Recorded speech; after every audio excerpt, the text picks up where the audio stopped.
नमस्कार, मैं डॉक्टर मंजू भार्गवी भार्गवी सिंफो में आप सभी का हार्दिक स्वागत करती हूँ। आज मैं आप लोगों को टूटा पहिया कविता का सारांश सुनाने जा रही हूँ।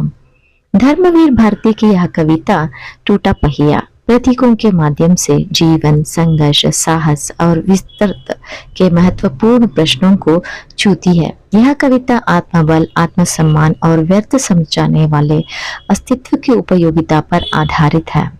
कविता का मुख्य प्रतीक है रथ का टूटा हुआ पहिया, जो सामान्यतः अनुपयोगी या बेकार समझा जाता है, लेकिन कवि उसे निरर्थक मानते हैं, इनकार करते हैं।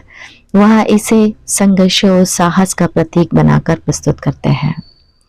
इसका सारांश ऐसा है, कवि कहते हैं कि भले ही वह टूटा चुका है, पर उसका अस्तित्व बेकार नहीं है। जीवन में कई बार कमजोर या असफल समझे जाने लोग भी महान कार्य के आधार बन सकते हैं। इसीलिए किसी को भी केवल उसकी वर्तमान स्थिति से न आंक जाए।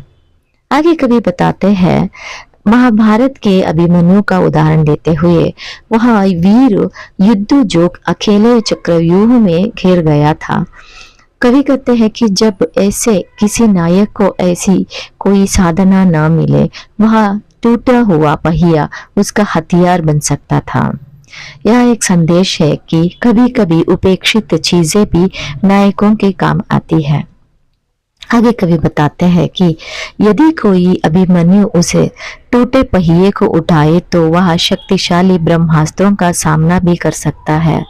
यह उस साहस और आत्मबल का प्रतीक है जो सीमित साधनों में भी असाधारण शक्तियां उत्पन्न करता है। आगे सत्ता और अन्याय की आलोचना करता है। जब बड़े लोग या शक्तिशाली लोग जानते हुए भी अन्याय करते हैं, तब एक निर्बल और एकाकी व्यक्ति की आवाज को दबाने के लिए सारे हथियार इस्तेमाल करते हैं। ऐसे समय में टूटा हुआ पहिया भी विरोध का प्रतीक बन सकता है। आगे कवि बताते हैं सबसे महत्वपूर्ण संदेश को कि सत्य और इतिहास की दिशा कभी भी उन्हीं लोगों के कारण बदलती है जिन्हें समाज ने बेकार मान लिया होता है। टूटा पहिया यह एक उपेक्षित परंतु सत्य और प्रतिरोध का प्रतीक है। यहीं पर कविता का सारांश समाप्त होता है। धन्यवाद।